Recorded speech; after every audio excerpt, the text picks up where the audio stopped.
What is up, my Lorcana Goons? Welcome back to the Lorcana Goons channel. My name is Kevin, and you're watching the weekly Quest with a Guest podcast. Every Thursday, we join ourselves with an Illumineer to talk about the game of Lorcana. This week, we are going to be hanging out with Zach Bivens, a very well-known Lorcana player in the Lorcana community. He's also a fellow Lorcana Goons supporter, and probably one of the best players in Lorcana. He's gone to 4 different Disney Lorcana challenges and has made top 64 in 3 of them with 3 different anti-meta decks. Zach Bivens is going to explain to us his history in trading card games, how to really get into that competitive mindset as a competitive Lorcana player, and even break down his deck building strategies when it comes to taking advantage of the meta and building an anti-meta deck. He's going to be going to the DLC in Toronto, which is still set for format with the post-Bucky errata, so we are going to be building a deck for that meta as well in this video, so stay tuned to Lorcana Goons for more. What's up, my Lorcana Goons? Welcome back to the Quest with a Guest podcast. We have a very special episode today because we have 2 Zachs with us. Our co-host Zach Stone and our guest today is going to be Zach Bivens. Zach Bivens, how are you doing today? Would you like to introduce yourself to the Lorcana Goons community? Hey, Lorcana Goons community. So name's Zach Bivens. Happy to be here. Excited to talk with you guys. Go on the quest. Sick, man. I'm super excited to have you. Zach Bivens has been a supporter of the Lorcana Goons community for a cool minute, and I really do appreciate it. We had a Zach link up in Atlanta, so Zach Stone got to meet Zach Bivens, and now we're all buddies. We even had a Steadfast Zach Hannibal. There's like 3 Zachs just hanging out together, which is fun. Yep.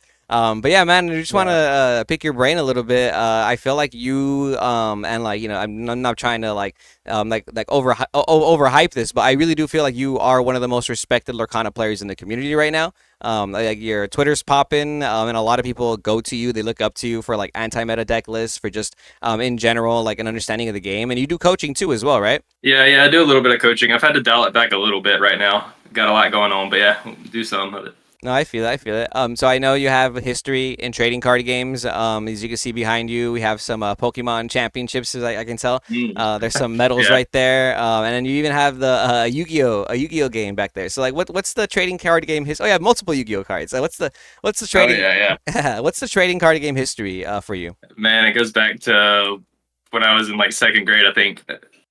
So I am 32. So I was in 2nd grade when Pokemon came out. So it was huge craze. So got into collecting the cards then. Basically, no one played it or even knew how to play Pokemon back then. So it was just collecting. But then Yu-Gi-Oh came out a couple years later, and dude, like I saw the first episode on TV and was just so hooked on it. Like Yu-Gi-Oh was the thing back then. So played Yu-Gi-Oh throughout my whole childhood. There's this game called Versus System that I played really successfully. Then there was... Dude, I've been through like everything at this point. Magic is the one game I somehow haven't played throughout all these years. So I've been competing at tournaments since like 2nd grade. It's ingrained in your lifestyle at this point. It is, dude. I am TCGs. What was the first like tournament you played? That was, I guess, like local and then big tournament. Yep. So first local tournament, it was a Yu-Gi-Oh tournament. There was just LOB in this 2 starter deck to that point. Had no idea what I was doing. There was like not many people, but yeah, first local tournament was a little Yu-Gi-Oh tournament. Got destroyed, of course, because I was just a kid, no idea. And I didn't really know about big tournaments when I was younger. I just had no clue that there were these huge things when I was first starting playing. It wasn't until Versus System, which is like Marvel characters versus DC characters, so it was pretty sweet. That's when I first learned about these big tournaments. And first big one I went was Versus System. And so I was like 12 years old. Everyone is an adult. I'm the only kid in these games. But I was actually doing pretty well. Like I made top 8 at some of the pro tours. I did pretty well at that game. So that was my first experience with big stuff. Nice. So you were like the original prodigy. That's so cool to see. Sick, man. No, yeah, it's good to see. Especially like now when I go to locals and I see kids there, I feel a type of way because I'm obviously like, dang, like I haven't been playing card games that long. Like I played Yu-Gi-Oh when it first came out and I had the starter decks, but we were playing like Playground Yu-Gi-Oh, just making up rules. Like I wasn't tributing monsters and just doing nonsense. Yeah. So that was always fun. And I really like the way card games have evolved since then, dude. Like I'm sure, and we're all very close to the same age as you. I'm about to be 30 this year. Zach is basically the same age as me. And the way card games have evolved, dude, like is truly a magical experience. And this is a Disney card game, so the magic is definitely there. Like Zach Stone, how do you feel about like your memories with card games and where we're at now? I just remember being in high school. I just how just like remember like it's yesterday. I joined the anime club. I had no interest in anime whatsoever. Watched Dragon Ball Z. Of course, I watched Yu-Gi-Oh on Saturdays. But I joined because that's where the people that did play Yu-Gi-Oh played in the anime club during lunch. And to this day, I still remember playing one of my good friends now, Steven, in my fire deck. I had two pot of greeds when it was banned, of course. And my friend Steven, more of a competitive player at the time, was playing Macro Monarch, which is basically like a removal strategy, but it utilized cards like Dimensional Fissure and Macrocosmos at the time. It's like And discard. It's like playing discard. kinda, yeah. It wasn't fun to play against, and he even said pot of greed's banned. He's like, I don't care, I'll let you play it. And he saw me play a second one. He's like, wow, you played two? Okay, cool. And he still beat me. So very humbling times is what I like to say. But for me, it's just always been like a way to kind of connect. I feel like card games in the community helped me grow up a little bit. I would say I was more immature when I was a kid back then. Of course, we were just kids. But being around a lot of those adults, you kind of realize that like there's a few things that were more important than just kind of goofing off. And even though we're all here to play a card game, like it kind of really helped shape up to who I am. And now my life's just immersed full of cards. And I always say TCGs change lives. Yeah, no, I have to agree. I have to agree. TCGs do change lives. When I used to play Yu-Gi-Oh when I was in high school, a little bit after college, I was always so hesitant to make that extra jump into like traveling for big events. Like I would play like the local regionals, and maybe sometimes I would drive to like Arizona, Vegas with the homies and play a small regional, maybe like 500 to 800 people. But like a lot of people that I would like admire in the games in these games, they would be flying out to like these different states, flying out to different countries to compete, at these high level tournaments. And I always thought like, wow, like how do you do that? And then now I'm trying to do it with Lorcana now that I'm a little bit more in a stable position. But Zach, I bring this up because you decided to go to the DLC Bologna, and then you've gone to Atlanta, Chicago, and Fort Worth. You topped all three of those, by the way. I need to mention that because that's really crazy. And then Bologna, you traveled. Like, what does it take for you as a person to start doing that, to start traveling like miles and miles to play a card game tournament? Yeah, so that's a complicated question, kind of. I think it's just my experience from card games in the past that allow me to do that now. Because if I wasn't successful at these events, like so often, it'd be much harder to do it. Like you can't justify traveling to Italy last second unless like you've seen some success and you think it might go pretty well. So yeah, I think traveling like that, you just have to. I don't know. I think being successful at it is what allows me to do so much at it. Very well put together. I feel like the success can be somewhat relative sometimes. I honestly had like zero success in other card games to that extent. Like I like mediocre success, I like to say, but not enough to ever feel like I had like I guess a guarantee to make day two in something or a guarantee to win. But I've always wanted to go in with confidence. Like I don't ever play tournaments. I don't ever play tournaments with the mentality that I want to top cut. And like, I pretty much play tournaments because I want to win the tournament. You know what I mean? And so I kind of kept telling myself with the DLCs more so, because I had always regretted not going to tournaments for like other card games that were that big. And like I honestly I honestly think that DLC is an awesome experience, and it's a lot. I don't want to say easier than it seems, but it's not as hard as I thought it was going to be, in the sense where like I didn't feel as pressured. I didn't feel like I was gonna like mess up often. Like I felt very confident because I play a lot too.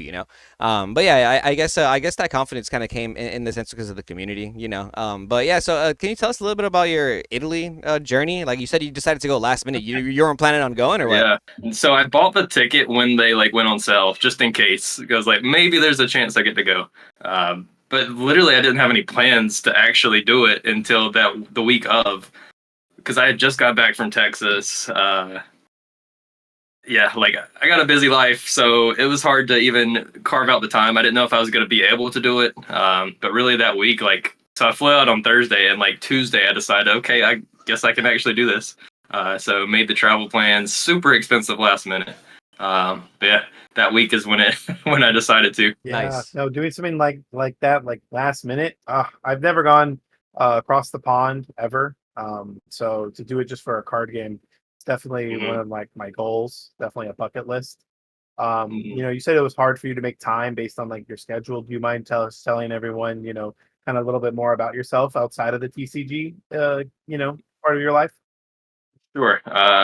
So I have wife and kid, and for those who don't have a kid, like that takes up all your time. First of all, so there's that. I work a job. I do coaching.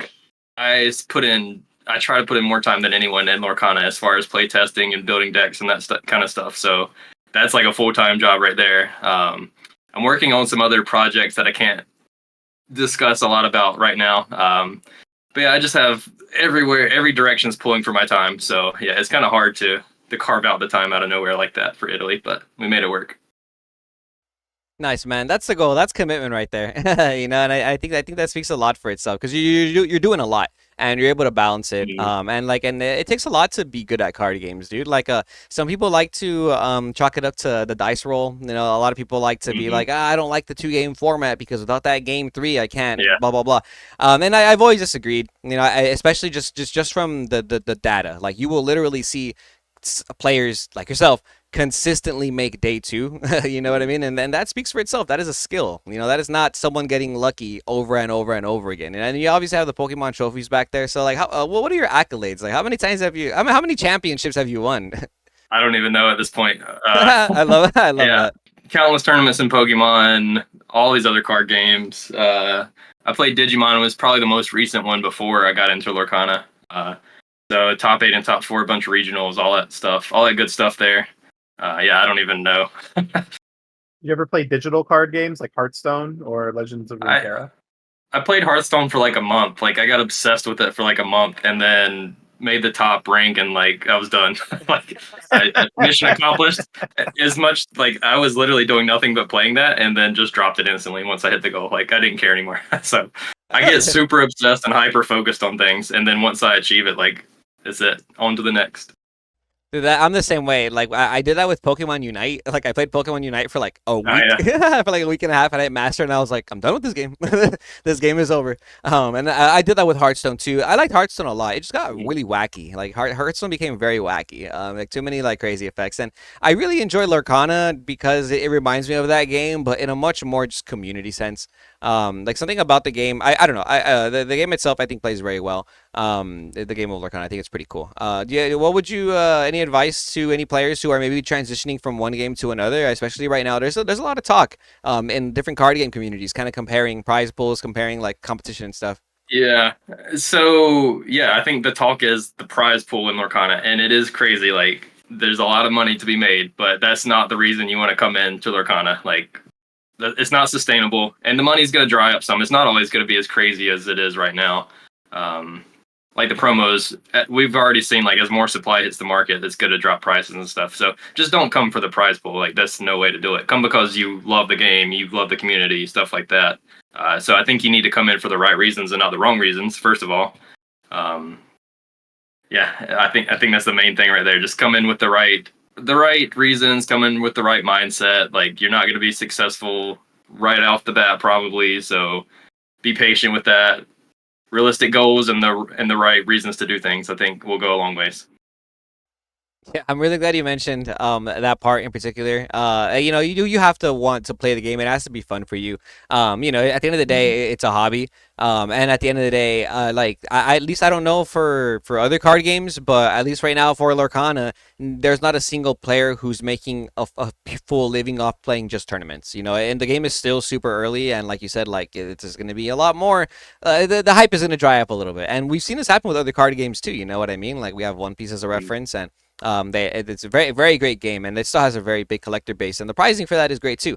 But we've seen it kind of come down significantly like as time goes on, and not to say that there isn't any collector's value in Lorcana. I think it's a great game. I just feel like same thing. Like the pricing is an additional aspect of it. Like really like for me like I want to be a champion.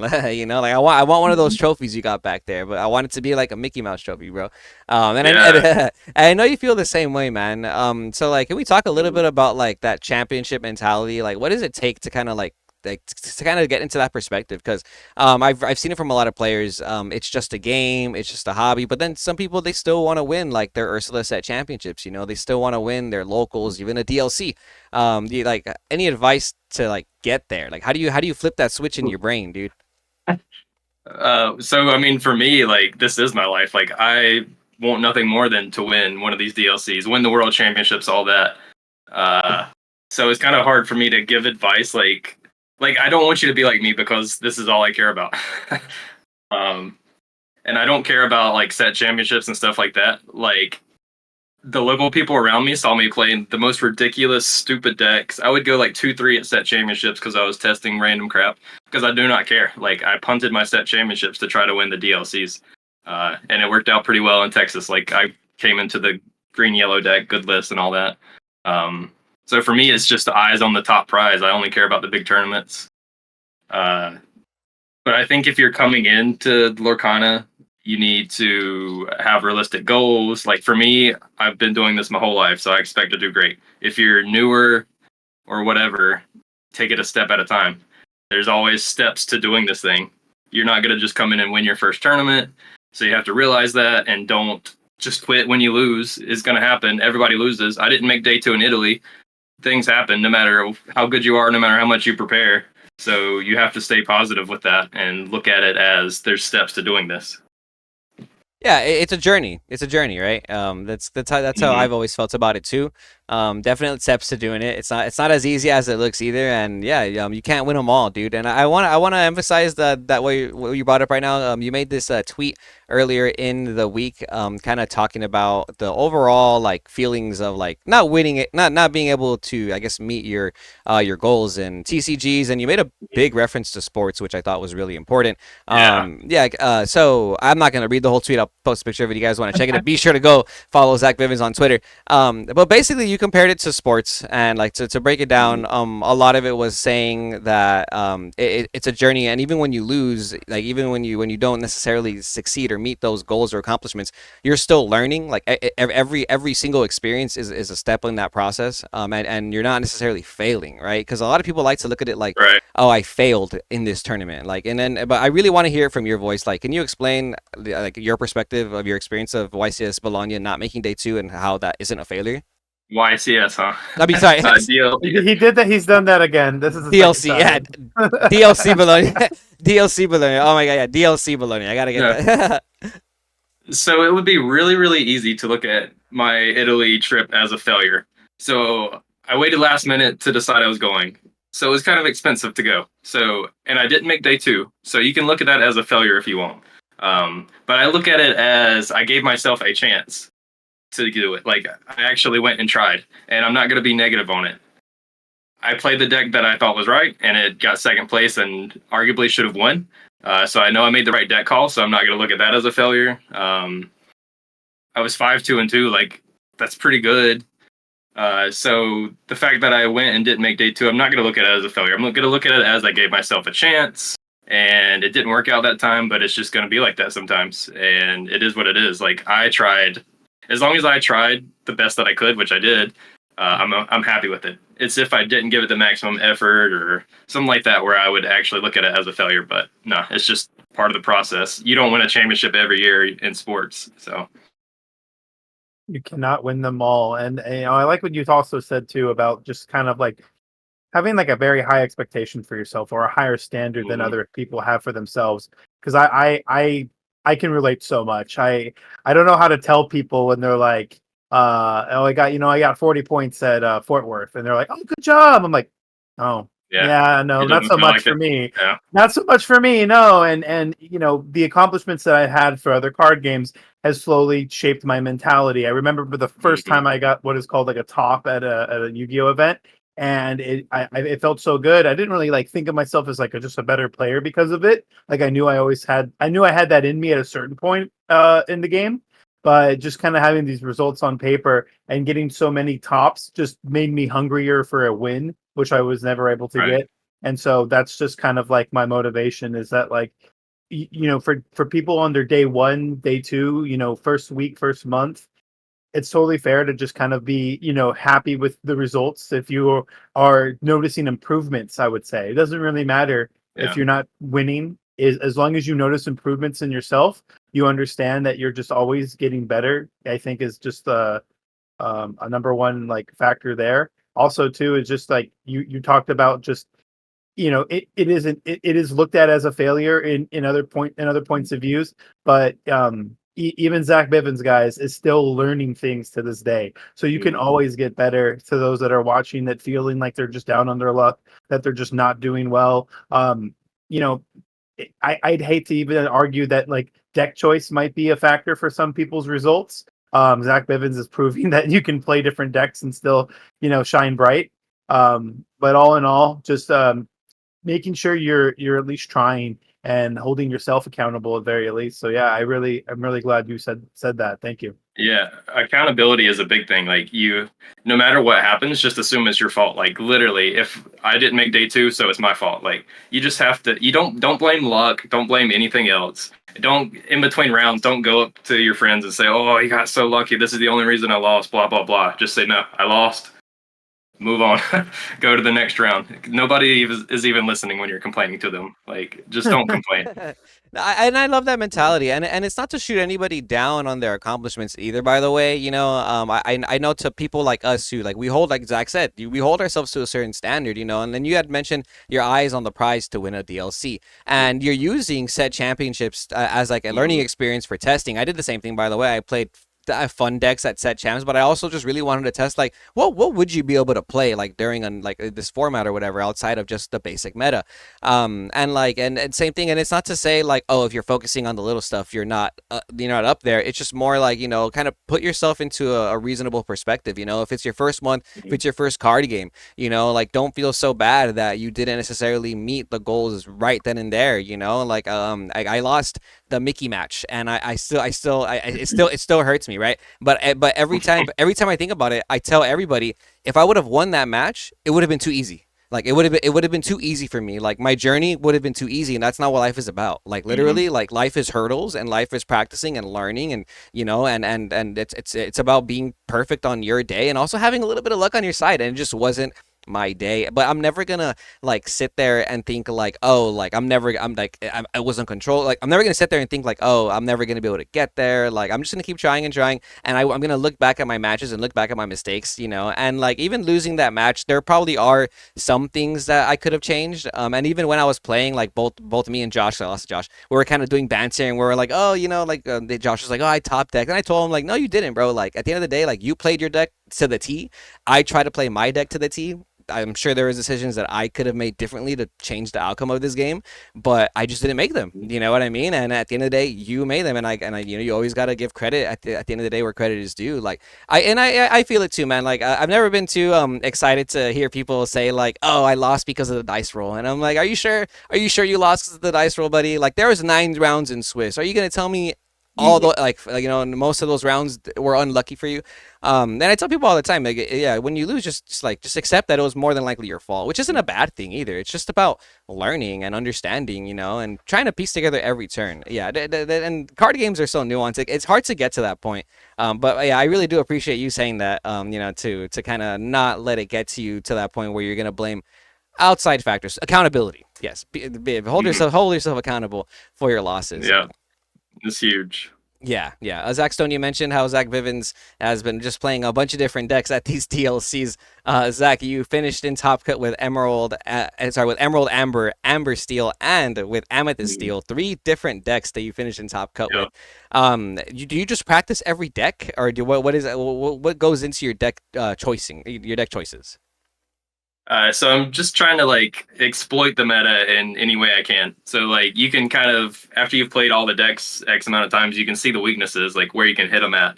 So like, okay, red blue's weak to aggro decks. So you got your aggro element, and then take my Atlanta deck for example. Like red purple wasn't too good against evasive. Like they only have Minnie Mouses, 1/3, whatever, and maybe they have Crab to boost their Minnie Mouse. But like I had Pascal and Jiminy Cricket because it exploited their weakness. They couldn't deal with it. I had turn 1 and 2 spellbook that they couldn't deal with, and I would dominate red purple all day long. That was I gotta say that was a really cool deck, by the way. Like I was so hyped when I saw that deck. I feel like I should have won that. I punted it in top 32, and I'm sad, but that was the best deck for sure. That was awesome. Yeah. But anyway, so I had that weakness against red purple, and red blue was big at the time, but it was weak against aggro, and I had some aggro elements into the deck, and then I had like cannons and smash so I could beat Amber Steel. So I'm just like picking the elements that exploit each deck and trying to come up with something that can meld them together and actually work. So easier said than done, obviously, but yeah, I'm trying to exploit weaknesses of each deck in the meta. Nice. I like that strategy. The literally anti-meta strategy. Exactly. Go ahead. Mm-hmm. No, that's honestly genius. It just kind of opened up my eyes. I had a little light bulb moment, so I really appreciate you. Every guest we Kevin and I have had on have honestly I've learned something from every guest, and I think I'm learning the most right now. Just kind of like being able to have somebody relate with the same mindset that I feel like I've had for myself for a very long time. So just I'm more than appreciative. But yeah, like being able to play different decks too is very important. And so Kevin and I like to do the deck building. And let's just say I'm paying for one of your coaching lessons, and I really want to play Blue Steel for Toronto. Would you help us build the Blue Steel deck? We can try. All right, so we're on Dreamborn, where we got the blue steel categories filtered out right here. Zach Bivens is going to help us build a blue steel deck for Toronto format. If you don't know, Toronto format does not have Bucky. Well, it does have Bucky, but it's the Bucky errata, which kind of makes Bucky unplayable in my opinion. So a lot to consider there. We have blue steel. Zach, we were just talking about how you're good at basically playing every deck is what it looks like, what it feels like. So we want to get some deck building advice. So what are some ideas for blue steel that run through your brain? So you just saw that Amber Steel did pretty well in Italy. Like they got second place, and I think there's a few more in top 8 or something. There's a lot of Amber Steel did pretty well. So I would be thinking about that because traditionally it's a good matchup for blue steel. But I think lately Amber Steel is actually the way blue steel is constructing their deck with like the Argus, and they're trying to counter red purple, and yeah, it hurts your Amber Steel matchup. So I would consider instead of Argus, I would play stuff like Fire the Cannon, more Babooms and such, because it still hits the Flynn Rider, but it also hits like the shift characters in Amber Steel. So you're kind of exploiting that weakness. Okay. A lot of Amber Steel lists, like say the list that has high uninkables, for example, if they can't shift their characters in Sing Whole New World, they're just dead. So if you cannon a Queen or cannon a Robin Hood, you might just go ahead and win that match just based off that. And then you can still answer the Flynn Rider, which you're trying to do with Argus anyways. So I would consider going a different route. Okay, yeah, so you're just entirely just changing up the meta already. Yeah, I see it. So I'm gonna start off with 4 Popsicle, 4 Fortisphere. That kind of sounds like it's standard, right? And then there you go. How many Fire the Cannons you play? 3? We'll see. It depends on our uninkable count. Maybe we'll get some Babooms in there instead. I don't know yet.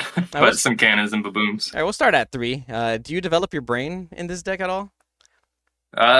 So I think it's okay, but it's kind of filler a lot of times. So we'll come back to it if we have space. Maybe I think it's a little more important in the red-blue deck than it is in this one. Okay, and you obviously mentioned, you mentioned Robin Hood and the Amber Steel matchup. Do you like Robin Hood in this deck? Are you trying a Whole New World? What are you trying to do with this deck now? Do you like Whole New World and Sapphire Steel?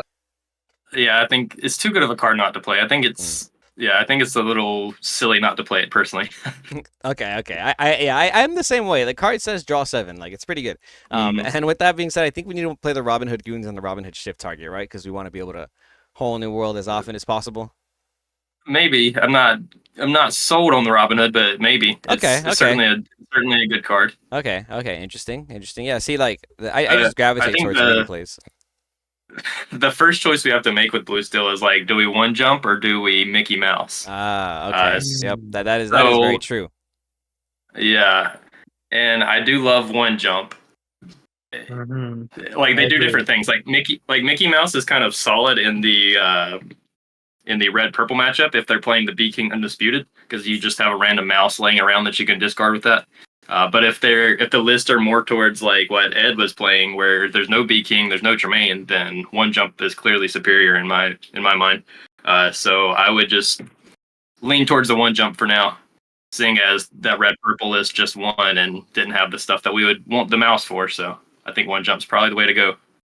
And we're also cutting cards like Argus, right? Like their 2-drop count's going to be a little less, so we actually want to be able to do something. And one jump is Yeah, one of the best things to do on 2. yeah, like it is the best. So yeah, Nice. we'll have Okay. some one jumps for sure. So we decided on no Argus, which also makes sense. So Babooms, you mentioned that. So we'll throw in 2 Babooms for now. And maybe play with Yeah. these ratios of the Fire the Cannons. I like Baboom because it's inkable, so I'm always down to play this card. Mhm. You can just not use it when you don't need to. Also damages locations, which I think is a little bit something that's True. People forget not about looked that. at. Yeah, people forget about that, Yeah, dude. That's like 2 extra damage on a castle right there. It's really important. yeah. Okay, so Smee. And Sorry, go ahead. yeah, that's another hot topic with Blue Steel. Do you play the Smee or not? I think it's pretty good, especially if you're expecting mirror matches. Like it's really good if you get a Cogsworth down and then you're questing with Smee every turn. It's fantastic. And if you look at the Italy meta, 15% of the meta day 1 was Blue Steel. So that's Yeah. not nothing. 15% is pretty high. So Oh no, that's a lot, yeah, dude. I You're would at least lean going to play towards Smee one for now. in a 9-round Yeah. Swiss. I agree. So I would consider Smee for now, and then we can come back to it later if we decide we need to make some cuts and see where that goes. I also like Smee Okay. against the general Sapphire matchup because you can really put the pressure on in the beginning, like in Sapphire Ruby. Like you just start questing with Oh 2 yeah. over and over again, so that's really nice. Just want to throw that out there. Hmm. All right, so we're scrolling. We got the 3 drops now. Do we play Fishbone Quill / Stone Dragon? That's like the next 3-drop card I think on. You definitely play Fishbone Quill. That Mandatory. is probably the best. That's the best Sapphire card in my opinion. Oh Fishbone Quill. yeah, I have to It, agree. it's pretty Fish crazy. bone So throw a yeah, whole new world combo. yeah, it's crazy. And it doesn't like we don't have Mickey Mouse competing with Fishbone Quill because we went one jump ahead. So there's another reason why maybe one jump gets Now, the nod there. That's true. Okay. I think another important question to ask, and now Zach, what's your take? Benja's hard-headed beasts. How many are we playing? Are we playing both? That's like a thought that I've had with Yeah. Blue Steel, at least going into Toronto. In this deck, I would always lean towards the Beast hard-headed. Like one of your main objectives is to ramp into a 5-cost Singer and then sink Whole New World. So Beast fills that role. You can ramp to him, like so your turn 3 play is probably like a Fishbone Quill or something like that, or maybe you one jumped and now on turn 3 you're playing Flaversham to kill the Popsicle or whatever. Right. So you don't have a need for 3-drops there. So you don't need Benja. Like you can play Benja and Beast essentially on the same turn because you're ramping. So maybe you can play Benja a turn earlier, but it's probably not going to matter. So I would just lean towards the Beast because it offers more of what this deck is trying to accomplish, and then just bigger stats, obviously, so it doesn't die to Medusa. Yeah, I think Beast is just a much better card for this list. Good to know. Good to hear. Because I like the 5-drop Beast too for that reason. Just being able to, like you said, it just does. It's going to accomplish more for what you want with this deck when you need it to. Mhm. And that 4/4 body is really important. And when everyone's playing Medusa and Sisus and stuff like that, that's just going to stay on there. I added one great Stone Dragon, by the way. I like this card. I think it's fine at 1. Might even play 2. How do you feel about this card? I don't love it, to be honest with you. Really? Okay. I think it's better. I think it's better in the Ruby Sapphire than it is in this deck. Because this deck, it's not quite as grindy as the Ruby Sapphire. Greystone Dragon doesn't excel until way later into the game usually. It's such a slow card that I'm not a massive fan of it. I can see the value, but yeah, I don't love it. You're right. It is a slow card, and maybe this deck isn't as slow as I'm giving it credit for. Do you like Rise? I think you have to play Rise of the Titans, right? So you just don't get blown out. You have to. Okay. Castle is too much of a threat. Yes. So definitely some Rise. And by the way, guys, this is not Shimmering Skies legal meta. That's why we're not adding all the new cards, in case you didn't know. The Toronto is not going to have Shimmering Skies legal. Storm and Strength, the classic songs that you want to play in Steel.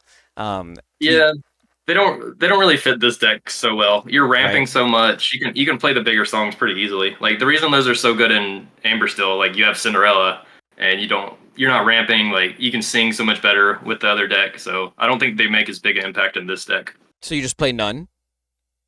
Pretty much, yeah. Oh wow, okay, interesting. I always lean to playing at like a strength that's inkable, but that's just then sometimes like I feel like, but you probably can't get that many characters on board the same way, so I get it. Well, Smash is Yeah. kind of nice, right? I think Smash is good. It's not an auto include, but it's something you need to think about as well. Like it's good at hitting Ursula, or it's good at hitting Ariel. Like, and if you think back to the Amber Steel matchup, like we were talking about with cannons, if you cannon their one drop and then you smash their Ariel, like it's game over. They can't sing Whole New World, and you're gonna win. It's definitely something to keep in mind, and it also can hit Flynn Rider or something. So yeah, and it also hits Diablo. It's not a song, so it will not get sniped. Diablo's huge as well. So it's something to keep in mind. It's not something we'll necessarily play, but we'll consider it for sure. Okay. Yeah, I like the card, especially going into this new meta. I think a lot of people are going to be playing Ursa Deceiver of all. And Emerald's going to be in the meta for sure. Like Emerald's not going to like fade away. You know. Absolutely. I think we like Grandma. How far I'll go for? How many do you play? We don't actually auto include those in this list. I don't think. Right. It is an auto include in Ruby Sapphire, but not this type of deck. Yeah, I'm not so sure that we'll play him. And How Far I Go is much better in the non-Whole New World version of this deck. Okay. Yeah, it makes sense because when we're using Whole New World, like, why do we really need to be refilling our hand with grandmas? You know what I mean? So yeah, we're going to be drawing 7. So obviously 4 Flavor Sham because the auto include is Hiram Flavor Sham for sure. Yes, absolutely. How do you feel about McDuck Manor? I've always liked this. McDuck is interesting. Like, it's really good against the other Sapphire decks. It's not good against Ruby, especially if they're taking in like Hercules and stuff. So it loses a lot of its value there. But McDuck gains value when people aren't expecting it. So it's something to think about. It's definitely not an auto include, but something that we might come back to. Yeah, I feel like in like a spicy meta where no one knows what list you're playing, like this one we're heading into, this card could make or break you. You know what I mean? Because you could easily be playing against like a Ruby Amethyst player, and then they ink their Maui, and then you're like, McDuck Manor, and oh my gosh, they're just gonna cry. Like there's so many. When locations first came out and I was playing, I learned really quick, like, oh, I shouldn't ink my Mauis willy nilly because these location decks can just like blow me out of the water. You know, so that's very interesting. So, and on that thought, so like we said, it's much better when people aren't expecting it. So it's really good day 1 maybe, but then day 2, deck lists are known. You're gonna see it there, so that's true. Definitely loses value at that point. I love that you said that, by the way. I love that you said that because one of the things that I was preaching, that I tend to preach in general, is like I build my deck for day 2. Like, you know, I don't absolutely. Like, I don't try and build my deck for the Swiss rounds. Like I build my deck assuming that my opponent day 2 is gonna know my deck list. You know, so like yep. And that's why I like little cards like 1-ups because then they read it and they have to respect it. Like, oh, he plays the 1 of this, exactly. you gotta respect it. Yep. Okay, love that. Champion mentality. Do we play Bell Strange but Special? Ooh, and we probably do. It's good in like the mirror match to drop it for a dime, like you have Tomato and stuff, but it's still good, and it's good against like Ruby Sapphire. So I think you consider Bell and you consider Ariel too. And it really comes down. Bell is inkable and it provides the ramp factor too. So yep, it's probably a little bit better than Ariel right now. Are we playing any copies of Then Along Came Zeus? Yeah, I think so. 1 to 2 for sure. We'll see where we land on, but definitely 1 or 2. Some extra location or just like problematic cards. I think this is like the one song that I feel like you need to play like 1 or 2 of, and I think that's why the Enchanted Rares are going up this week because people just want 1 or 2, and they're just like, yeah, I got my Enchanted Zeus. Okay. But the fact that it's flexible, that it can hit Castle as well, is really helpful. Oh yeah. We probably play 4 cogs because of the mirror match, and like you said, the 15% is huge in the meta, dude. At Texas, I don't know how many like blue steel you played against, but I played against 4 in Swiss and 1 in Top Cut. It's actually ridiculous. Yeah. So like. Yeah, I think I played 2 in Texas, and I played 3 when I was in Chicago. 3 blue steel. So yeah. The deck is good. Deck is popular. Cogsworth is like another reason you want to play it in this deck is because, like I said, one of your main goals is ramp into a 5-call singer and sing Whole New World. But if they killed that 5-call singer, that would be devastating. But Cogsworth has Ward, so like he's the safest. He might not be the best singer, but he's the safest singer for Whole New World. So that's another reason you'd have to play for. Yep. Kind of not guaranteed, but like pretty much really secure that ability to sing on turn 5. Do you like Let It Go? One Let It Go. Yeah. I'm a fan of 1 Let It Go. You have to play Let It Go right now. It's just if Amber still plays Big Cindy, what are you gonna do? You're gonna lose. So you need an Big Cindy, and it's not like the best removal because it gives them ink. So it's not something you always want to do early. Like it's better later when the ink's not as big a deal. But yeah, you need to play some copies of Let It Go, probably 2 in your deck. That's so true. The way you just worded that. Let It Go is kind of a late game card, huh? Like it's not like the card you necessarily want to play on curve, but like later on in the game, like it just doesn't matter. Okay, interesting. I never really thought of it that way. Yeah. Yeah, You have like 9 or 10 ink. What's one more? Okay. It's not as big a deal there, but like turn 5, you're not wanting to send their card into the inkwell as much. Against red purple, you don't want to give them the ink early, like when you can help it. So Yeah. it's more of a late game card when possible. I think that Chin Po, or however you say it, is another card to consider. We're probably not going to play it, but it's something that's actually pretty solid. The stats are really good. The bodyguard's good. He's a great singer because of his stats. So that's a card that needs to be considered for blue still, in my opinion.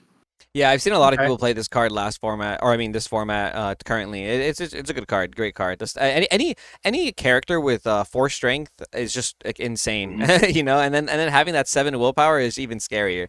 Yeah, like he protects your Smee and protects your bells. So like, yeah, he's actually pretty good. Oh, okay, consider that one. I'm gonna put in the 4 Robin Hood champions since we have the Goons, but we can take those out if need be. We have the here's the Beast Hard Headed. How many are you playing? 3? 2? So it's going to be harder to fit them in if we're playing the Shift Robin Hood line because that's like 8 spots we just took. So it'll be harder to fit them. We'll see. We'll just throw a couple in there. Yeah, I think he's more important than the Robin Hood. So like, I'm always down to take out Robin Hood because like I'd rather have this item removal quest for 2, 4/4. The Robin Hood's cool, but like it's good against specific matchups. You know, like I don't really want to be dropping Robin Hoods against Ruby Sapphire. It's not going to be the best. Are we playing Sad Beast? We'll see. So I think another argument against the Beast, like you just said, is the Ruby decks. Like, that's kind of the decks that Blue Steel's been having trouble with lately are the Ruby decks. Obviously, Red Blue has always been hard, and with the introduction of Flynn and Sisu and all the castle stuff, like Ruby Amethyst is difficult too, and Robin Hood's not good against them traditionally because Medusa, obviously. So that's another strike against Robin Hood, in my opinion, and why I'm probably not going to be playing Robin Hood in this deck. Makes sense. Sorry, Robin Hood. You're going to have to hit the bench for this one. So we're going to take out these Robin Hoods. He's not really fitting the strat, is what it's sounding like. And can we add like a Sad Beast or 2 in the meantime? I'll put 2 Sad Beasts in the meantime. Tuck them in there, yeah. Okay. It's a good card. So. Yeah, definitely a good card. It's good against anything that's not Ruby, right? Like it's still going to have merit against a lot of matchups. So whole new world, kind of mandatory 4. Yep. Do you play 4 grab your swords or 3? You probably start with 3, especially if we're gonna play stuff like cannons and babooms. We'll see. We'll see where everything lands, but yeah, probably 3 is where you want to be at. It's really really good, especially when we get to our 6 cost here, where we're gonna be playing Tinkerbell. Comboing Grab Your Swords and Tinkerbell is just really really good, and this is the best deck at doing it. I'll shove in 1 aerial treasure collector for the time being so we can get that extra lore. And then we're looking at these 6 drops. What about that Hercules, that bodyguard resist? Yeah, it's pretty good, and it's helpful against the Ruby decks because he gets around Medusa and Sisu. So he's definitely something we need to consider. His stats are amazing. Bodyguard's great, just like we talked about with the Chain Po. Yeah, he's something to consider for sure. If we can find the space. I do enjoy this card. Somebody played this against me in a tournament, and I was shook because they played this and they played the big Simba after, and I was like, "Whoa! I do not have B prep, and I can't hear that." Yeah. So yeah, they better have it. Type card, love it. 4 Tinkerbell because you said you wanted to shift. You want a Tinkerbell Grab Your Swords best play. Yeah, we can ramp into Tinkerbell. Like this is the best deck at using Tinkerbell. So yeah, we definitely want 4 in here. Okay. So, and then now I'm starting to see like where the card spaces are getting taken up because we're already at 60. We haven't even put Tamatoa. We need the 2 dimes at least. I saw some people playing 3 dime. Do that too much? When you have Fishbone Quill, it allows you to play more random unequal stuff. But we have Tamatoa to get it back, so probably stick with 2 for now. And I think 3 is a consideration, absolutely, but we're probably just gonna have to be stuck at 2. I love this Simba. I really like this Simba card. I think it's so good. And every time I see people not playing it in Sapphire Steel, I'm like, why are you not playing cool Simba? Yeah, he's pretty good. His stats are awesome. And you can make good use of his ability, for sure. Yeah, being cycle cards. It's probably going to come down to space if we're able to play him or not, though. Because, getting tight here. We definitely have to have Tamatoa. 3 to 4 is absolutely, yeah, you have to at least play 3 for sure. It's too good. It's one of your main win conditions, so yeah, gotta have him. I think you have to play 4 if you're considering to playing an event for day 2 in mind. You're going to lose to people that are just remembering and really considering the amount of Tamatoas. Also, if you don't want to get stuck having to draw them early and having to either ink or whole new world them away, having just the 4s, I think, is the safest bet. But with that being said, we have a 64 card deck now. We don't play more than 60. I don't think that's what we like to do here. No. We're kind of good channel. Yeah, glad you agree. Glad you agree. 60 cards. That's the way. So we got to take 4 cards out. By the way, we are at 19 uninkables, which isn't bad for a Sapphire deck. I'd be seeing Sapphire decks play like 22 uninkables sometimes. Yeah. It could definitely be better. 19 is a little high for my like with this. I mean, I played 19 in Chicago, and it was a little crazy, and that's what ended up taking me out, starting hand with 5 uninkables. So let's try to trim it down a little bit. Okay, understandable. So if we want to take out, we can cut down like 1 fire the cannons, 1 grab your sword, and 1 Zeus. I think that's way too much like removal. Like we have it's good to have the AOE. So I think grab your swords can come down to 2.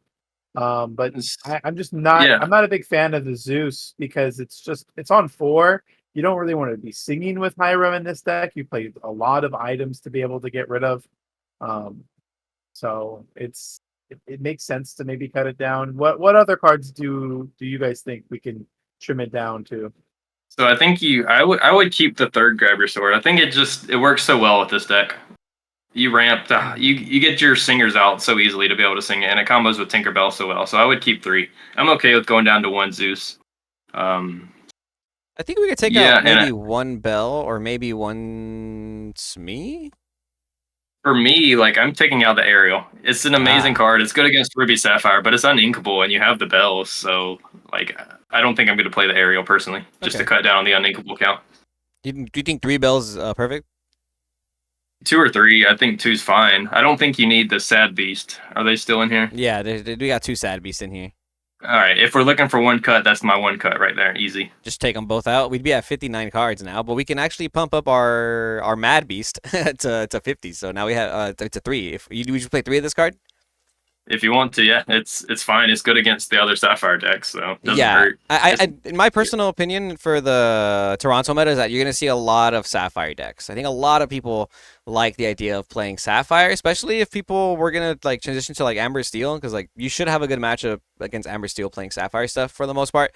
They whole new world, you just get a new hand. So I like this. I'm down to play this. There's going to be a lot of net deckers too from the DLC Bologna winner, that item deck. Yeah. So it's probably fine to go ahead and play more copies. Also, now with like a assumed more of a slower meta, I could see Ruby Amethyst even considering Spellbook again. So it's just fine to include item removal in this current meta. Don't know if Sleepy's Flute is going to see its way back in Amber Steel list. I think everyone's kind of sold on the Harp, and I would be too. That Harp is pretty good.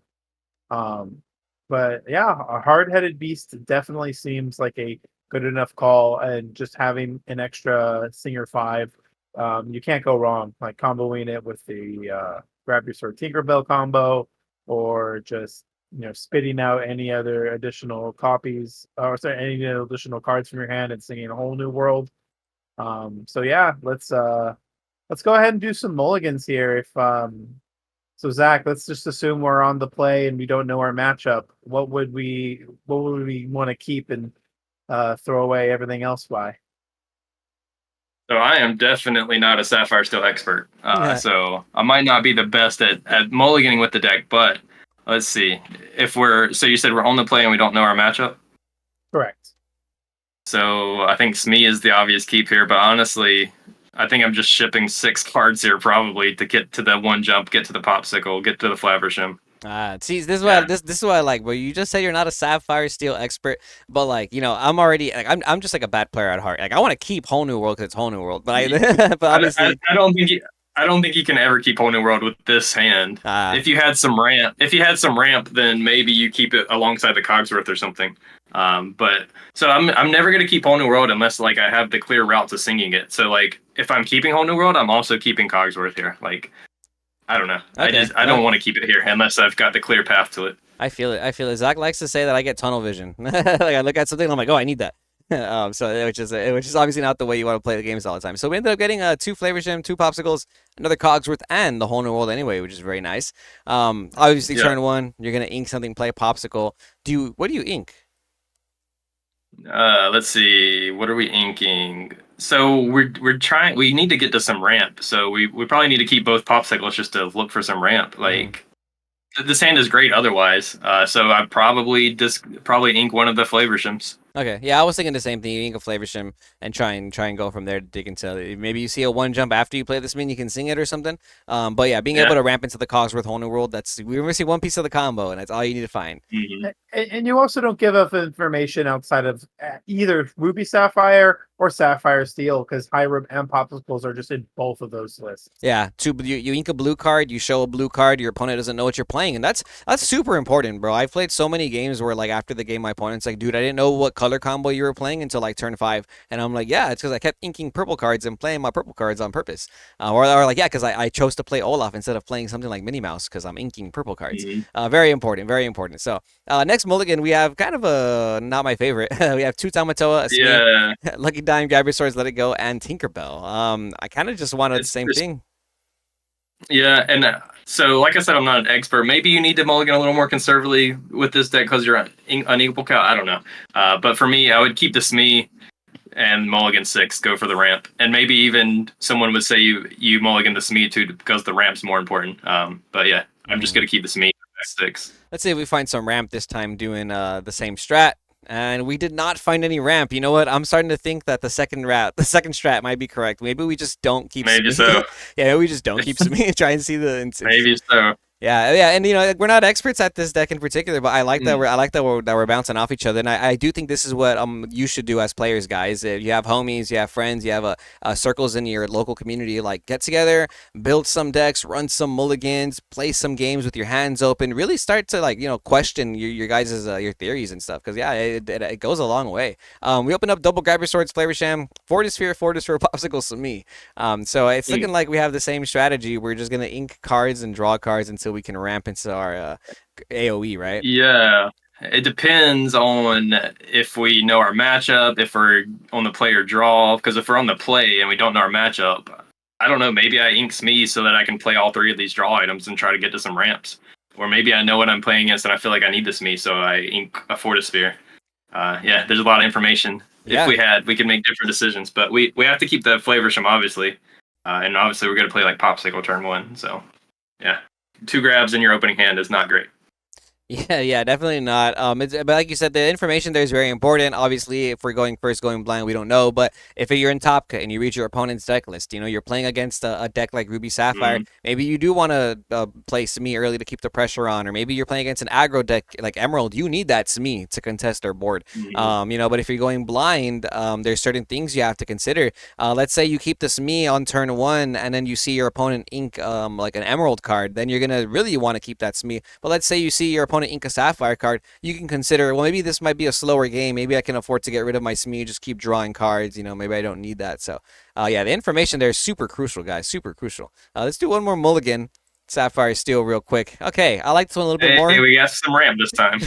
Yeah. I was going to say, man, we need to redeem ourselves and definitely do one more. We saw no one jump, no quill, in either one of those. Yep, 60 card deck. And we're not even playing that many uninkables. We took out, I think, 2 or 3 uninkables, so we should be at 16 to 17, by the way, so not too bad. But okay, so we got Bell, Strange But Special, Cogsworth, Fishbone, Titans, Hyrum Flavor Sham, one jump, and another Flavor Sham.